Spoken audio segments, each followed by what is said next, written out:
This is Sharon Garvin from Wayne State College, and this is a video for the Accounting 2 online class related to the topic of cost, volume, profit analysis. In the old days, we used to call it break-even analysis, but we found out the more we kind of played around with the numbers that we can do a heck of a lot more than just determine what amount of sales a company has to generate in order to break even. You can look at the relationships that you have in your particular business, the different types of costs you have, the volume of activity you have, the types of profit that you're either generating or desire to generate, and kind of play around with the equations a little bit and do a lot of what-if type of analysis to help managers make decisions about strategies maybe they should undertake. So it does include some mathematical computations, talk about selling prices and volumes and per unit variable costs, total fixed costs, and any mix of products you have if your company is a multi-product company. So before we get started, we want to talk about some basic definitions. So these are the definitions I cover in my class. First, a new topic is contribution margin. By definition, contribution margin is your sales or revenues minus anything in your business that's variable. I don't care if it's a variable product cost like direct materials, direct labor, variable overhead, or if you're a retailer, it might be just all of your cost of goods sold might be variable. Or if it's a variable expense. So for example, if your company is selling items and pays like a sales commission every time you sell something, that's an expense of doing business. It's not a product cost, but it is variable. So we take the sales minus anything that's variable, whether it's a product cost or period expense. Difference between those two figures is called contribution margin. One of the reasons contribution margin is important is it tells a manager for a particular subunit of the business how much that subunit is generating toward the payment of fixed costs, which are going to be there regardless of whether we have this business subunit or not, and thereafter to provide profits for the company. So we primarily use contribution margin when we're looking at different departments of a business or different divisions or different geographic areas or different product lines.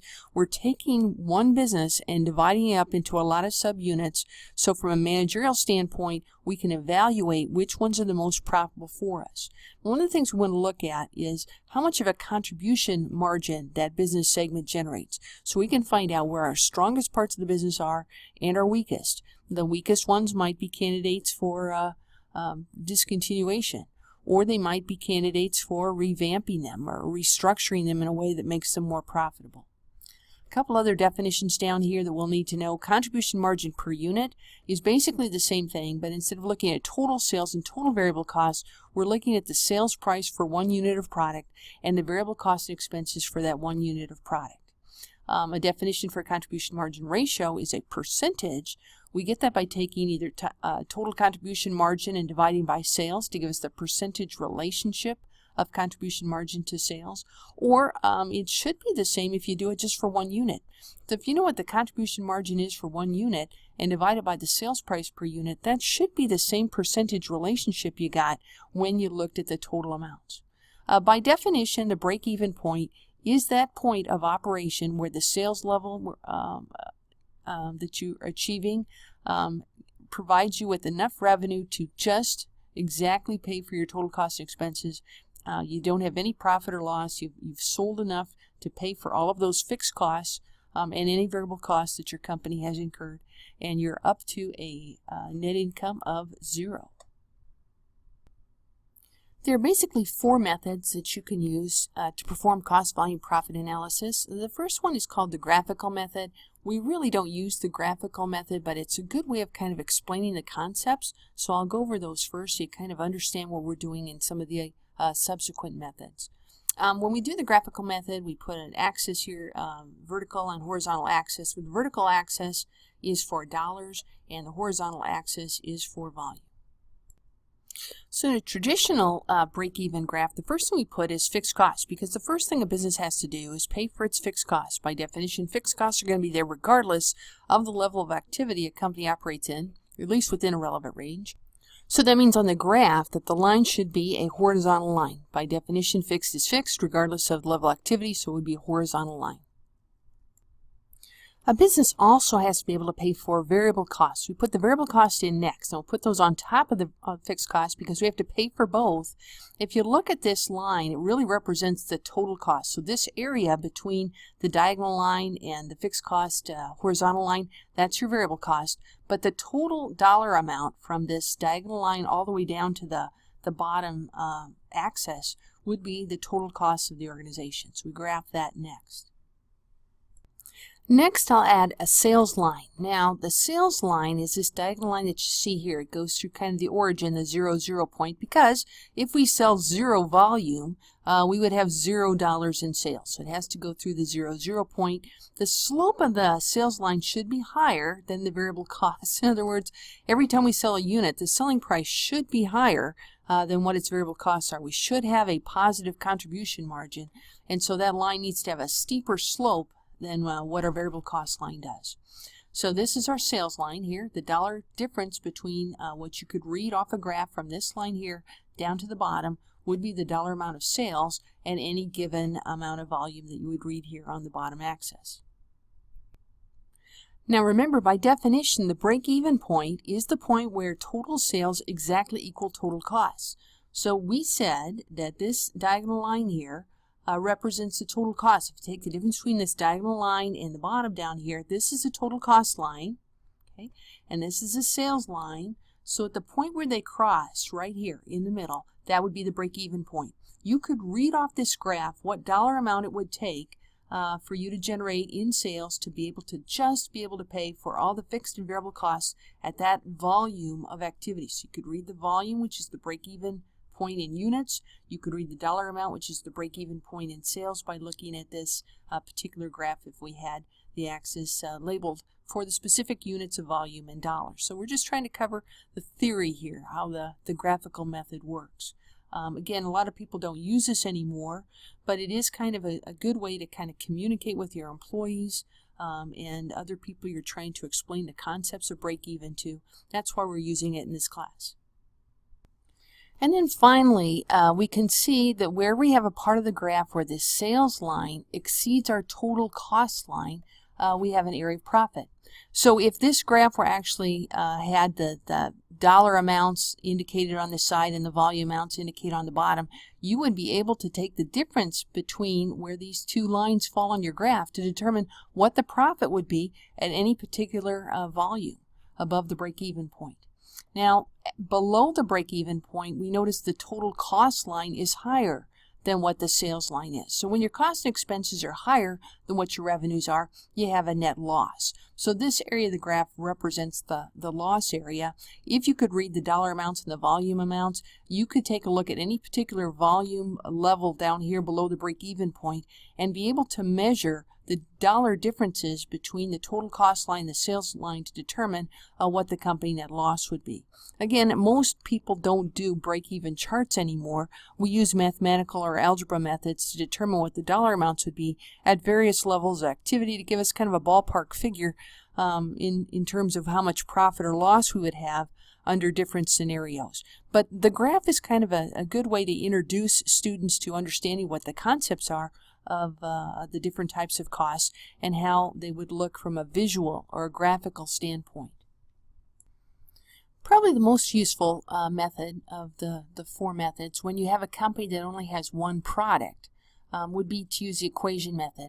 So you can use algebra and take a look and determine for a particular company what its sales are, subtract out its variable cost, subtract out its fixed cost to get the income generally of that subunit of the business.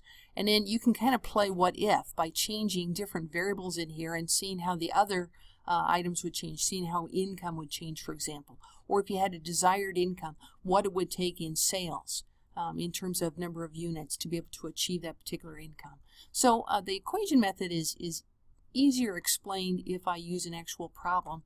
Let's assume we have a company that only has one product. The sales price for its product is $25. The variable cost per unit is $13.75. The fixed cost per year $135,000, and currently they are selling $20,000 or 20,000 units of product. So first, let's calculate what the company's current income is. So for this scenario, sales would be 20,000 units times the selling price of $25. That's the sales part of it. The variable cost would be 20,000 units times $13.75. That's variable costs and expenses, part of the equation. The fixed cost would be 135,000, and the income is the amount that we don't know, so we call that X. So the sales would be 625,000. The variable cost would be 275,000. The fixed costs are still 135,000. We put that all together, we'll get net income. So our answer would be $215,000. So under the cost volume profit analysis, the equation method, one of the things you can do is come up with profit. That's why profit's in the name of the method.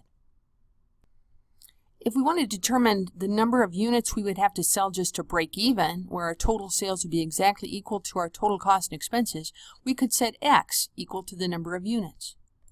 So to figure break even in units, we would take our $25 selling price multiplied by X, an unknown number of units that we want to have to break even, minus the variable cost, which would be $13.75 times X, an unknown number of units to break even, minus the fixed cost of $135,000, and at the break even point, profit or income is exactly equal to 0.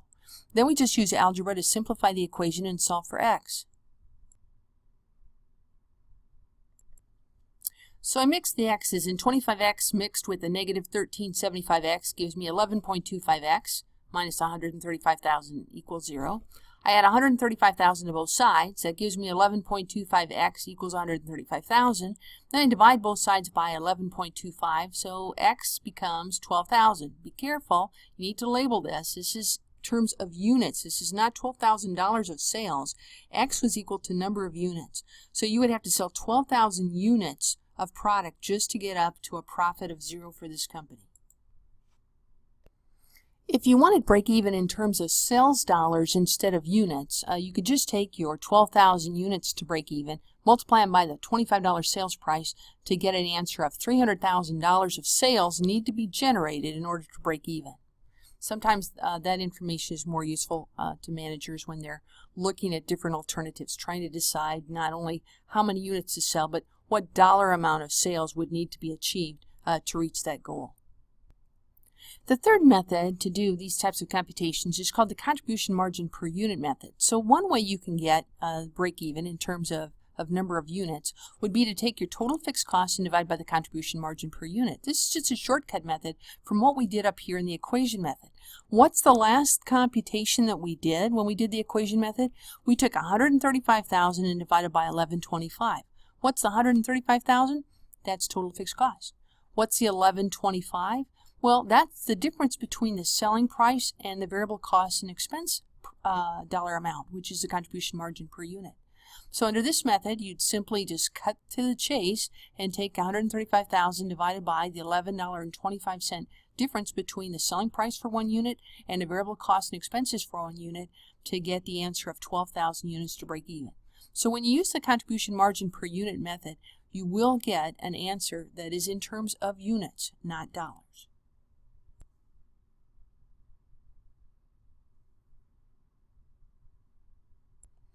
The last method for calculating break-even is called the contribution margin ratio method. And you calculate break-even by taking the total fixed cost dollar amount and dividing by that percentage that we earlier defined called the contribution margin ratio. This will give you an answer in terms of dollars. It'll give you what break-even is in terms of dollars. For this example, our contribution margin ratio would be $11.25 of the contribution margin, that's the difference between the sales price and the variable cost per unit, divided by the $25 selling price, gives us 45%. So for our example problem, we would take our $135,000 amount of fixed costs and divide by our contribution margin ratio of 45% and get $300,000 in break-even for sales dollars, which is kind of what we had when we used the equation method. But the beauty of the contribution margin ratio method is that you can use it for companies that have more than one product.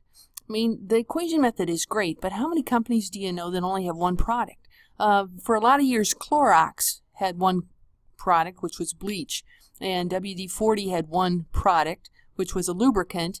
But other than that, most companies had multiple products, and even those two companies have multiple products now.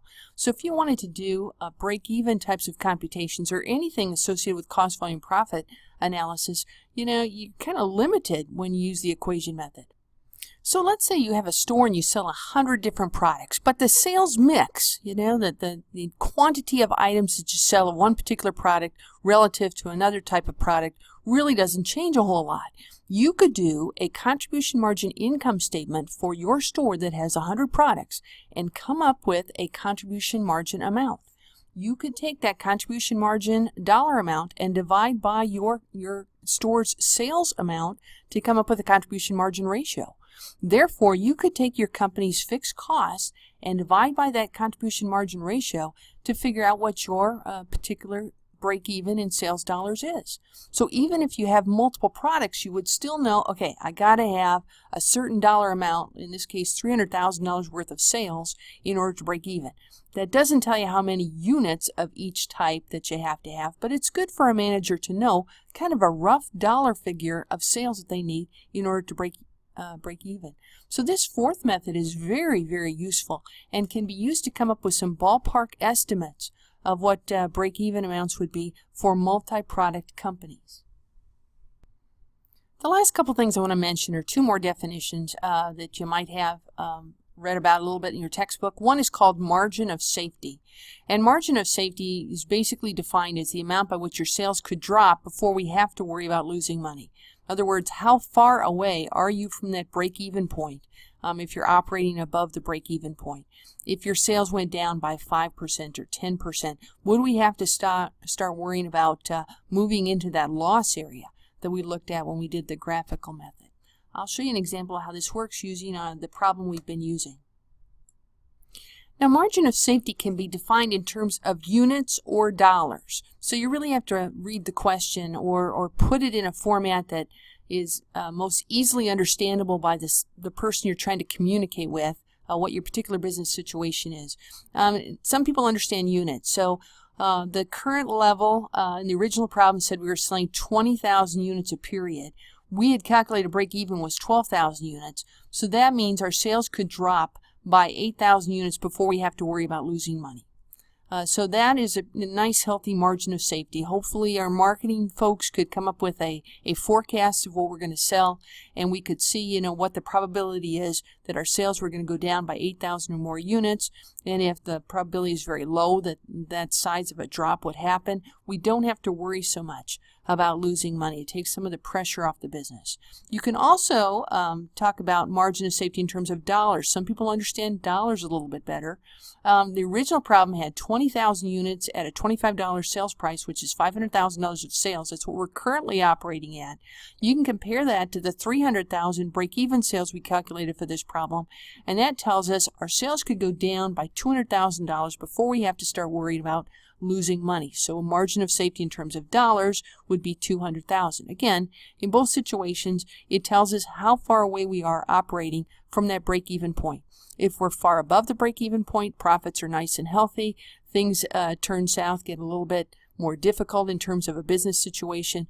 It's going to be a while before we have to worry about losing money. If you're operating very close to the break-even point, kind of risky. Any small decrease in your units or dollar amount of sales of products or services made, we have to worry about losing money, and that can threaten the survival of the business. And the last vocabulary term is operating leverage. Operating leverage talks about the extent to which fixed costs are used in an organization. So here's the concept. If we think about the break-even charts that we learned about early in the video, this is a firm with low operating leverage. That means it doesn't have a lot of fixed costs. The horizontal line, again, remember, was the fixed cost in the original graph that we did. And this is the variable cost. The variable cost in a low leverage firm might be pretty steep in terms of slope. It doesn't have a lot of fixed costs, it has a lot of variable costs. They hire their people as they need them. So they make their products by hand, so they can adapt very quickly when the economy is stronger, when the economy is weaker. They can lay off people or hire people as they need them. They have a lot of variable costs. So notice the profit area is rather small in a low operating leverage firm. And the loss area is rather small. So the good news is, if you have low operating leverage, you're never going to lose a heck of a lot of money. The bad news is, if you have low operating leverage, you're never going to make a lot of money. So the loss area down here is fairly small, but the profit, the potential profit, is very low.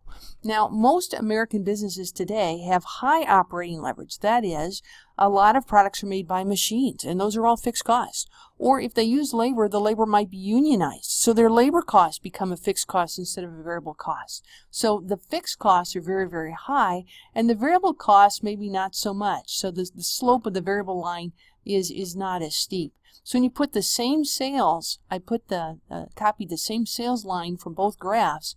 Notice the difference in the size of the loss area and the difference in the size of the profit area. So the good news is, if you have high operating leverage, that means you have a lot of fixed costs in the way you structure your manufacturing organization or just operating your business in general, have a lot of fixed costs. The potential for higher profits is much better under a high operating leverage firm. The bad news is, if you fall below that break-even point, the losses are much steeper. And as we said in the United States, a lot of businesses don't have as much choice between if they go low operating leverage or high operating leverage, because a lot of products are made by machines and a lot of labor becomes more of a fixed cost instead of a variable cost. So a lot of businesses in the United States operating under this break-even scenario, life is much more risky than it used to be. And any small changes in the volume of items that we sell or volume of services that we sell might move us into that loss area, and businesses, have a harder time surviving in that type of environment. So it's a lot more risky. Some companies do have a choice as to what they have. So you'll learn in your managerial finance class a little bit more about financial leverage. We had that in Accounting 1, how much debt financing or fixed cost financing you use. They have similar types of riskiness associated with the profitability, potential profits, if you use a lot of debt financing versus use a lot of equity financing. So overall, when you get to the managerial finance class, you'll pick up this topic again of operating leverage, talk about the company's choice of financial leverage, put it all together, come up with a total leverage, and try to determine whether or not the company is risky in how it makes its operating decisions as well as its financial decisions, and whether that's good in providing potential high profits for the company, or whether it's bad in taking on maybe more risk than what the owners want to take on. This is the end of my screencast.